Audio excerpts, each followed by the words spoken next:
Alright, what's going on, everybody? Welcome back to the Young Black Geek channel, and we are talking chapter 38 of the Promised Neverland. I don't know, this was kind of weird for me, man, because I feel like we're getting into a, actually, before that, subscribe if you're new to the channel for, dope content like the video you're about to watch, as well as, like, video game streams, other manga review. I've got a movie review coming up sometime later this week, depending on when this posts. I should have a Game of Thrones review up by the time this posts, or shortly thereafter. So just check out the channel, subscribe if you're new, all that. Now let's get into the chapter. So I feel like we're getting into this seducing woods, or any forest that's supposed to confuse the people that are in. I mean, it's used in a lot of different works of fiction where people wander into a forest or are running through a forest and they get lost because the forest has some thing off about it, whether it be magic, whether it be just poor sense of direction by the users. Just, I feel like we're about to get into the One Piece Seducing Woods, which is just my most recent interaction with this, where Emma and Ray and Don and Gilda and the other 11, I know we got Tama and Lonnie. I don't even know all the kids that we have here. I mean, it is what it is, but they're all going to be separated at some point and have to find their way around to get each other, or they'll become invisible to one another. It's going to be something of that effect, I feel, and that was a major piece to this chapter for me, was the setup for the rest of this arc, because we are finished with the escape arc and moving into wherever we're headed. Finding shelter seems to be the big importance of the story, and this is just going to be the first test, and I think this test is good for them. It's going to maybe show off some different strengths of our other characters besides Ray and Emma. And probably Don and Gilda too. I mean, we've seen Don and Gilda's input on things more so lately than we had in like the teen chapters. But let's get to see what like some of these younger kids are about, and that's gonna be it's gonna be okay. It's gonna be okay, because this story seems to be very driven by Emma specifically, but as well as like Ray, and seeing Ray evolve in this chapter the way we did, where he's accepting that his resentment or his original plan to leave everyone and resentment of himself for that doesn't help them now. And he even does go back and say, like, had I been on with this plan from the jump, you wouldn't have gotten hurt, and you wouldn't have lost your ear or burned your hand, and what's her face wouldn't have had to cut her hair off. And I'm sorry for anyone that's a fan of whatever her name is, but I don't know her name. You gotta kind of make me learn your name. Either they say your name a lot or whatever. But the girl who cut her hair off to give off the scent of burning hair, y'all know who I'm talking about. Either way, that she's a side character. All of that wouldn't have happened had Ray just stuck with Emma's original plan to not leave anyone, and he does feel like sorrowful for that. But to see the other kids, the younger kids, like be like, no, it's okay, it's your birthday, like happy birthday, and show they really still love him, even though he planned on leaving them. And I'm not sure if they know that he planned on leaving them or not, but he did plan on leaving them. That was completely what he was headed towards. That's huge for Ray, and to see him continuing to evolve is important to me.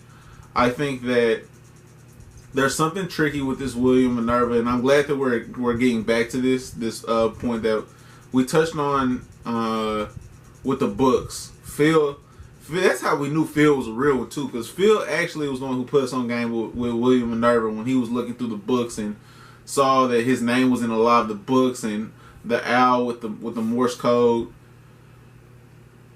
So Phil been a real one, and now that we're starting to touch back on William Minerva, and we realize that's what was in the pen Crone gave Norman was WM, the initials WM, and like the they're not like coordinates because it says point B, like B620 something, or it. Let me give you the exact number, but. And that's also not where that was supposed to be paused at or broken up at. It needs to be right there. But I feel like this pen thing that's buzzing, and I assume that's what's buzzing. But we get the B01-14, and we also get the B06-32. Who is this William Minerva cat, bro? That's. I feel like the fact that there's a human out there that, like, he maybe that's what his plot point is to serve as a human that can be a goal for them to achieve. Like, maybe he's a human living in an all-human society. I don't know. But I also feel like the fact that this is buzzing, or is maybe that's tracking them in some sort of way. Maybe not to the demons that they're escaping from, but someone else is tracking that this pen's been open this way. Maybe William Minerva is tracking that this pen's been open here, and this shows his current location is at B0114, and you're trying to get to 0132, or maybe that shows your current location. Like, maybe this is a map, and it's showing you, like, 0114 is where you're at, and you're trying to get to 0632. I actually like that. I think I just walked myself into like a miniature theory. I mean, I'm not even with details to back it up, but it makes sense to do that. Here's what I've been trying to find a good way to explain my thoughts on. This chapter showed the demons, or the monsters, or what. Demons is what they're referred to as, so I'm going to stick with demons. This chapter shows the demons with more personality, communication capabilities, and like an overall hierarchy. The fact that they have an intellect that understands the grading of the kids and their importance, and there's a compensatory, like, there's I guess money, but there's no way to compensate these demons versus them just being, mindless or primitive. They're not that. So if they have all of these capabilities, that means there must be some that are, I guess, nice or don't eat kids. Doesn't that make sense? Like, I feel like if you are showing all of these other capabilities, then the capability of being a rebel to that certain cause, or maybe we're dealing with the extremists. Either way, maybe there are safer demons for Emma and Norman to run into, and maybe that's who helps them out of this. I don't know. That's gonna be it for me, though, guys. I'm happy to be like back into the swing of doing this. Subscribe if you're new once again, because it goes a long way. Like this video if you liked it. Dislike it if you did. I mean, both of those go a long way as well for me getting feedback on what you guys enjoy about the channel.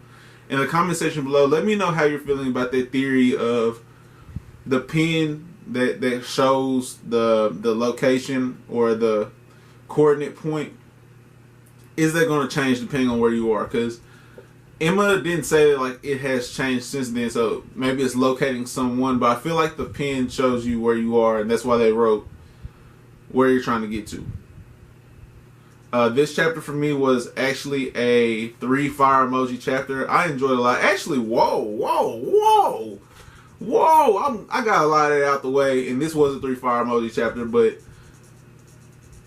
so grandma coming at mom over the loss of some high grade, and then the highest grade, 2 highest grade, I guess, kids. I don't know what they really refer to them as besides like stock. So, and grandma taking on full responsibility, or Isabella taking on full responsibility, and grandma being like, this isn't like you, and what happened, and trying to get like a explanation, and Isabella's really not trying to have none of that, and she's not snitching on the kids, which is just, I feel like this redemption for Isabella is really big, especially after learning about her relationship with Leslie, where she had a friend taken from her, and her entire mindset from that was to live. And so now she's seeing her actual son, as well as kids that she raised personally, not just the farm she's a part of, but her actual child and kids she had a hand in raising, escaping and trying to go live freely, go find freedom. She's turning out to be a more solid character and a complex character as well. I'm sure she's got like so many different things going on inside of her character that we've yet to get into.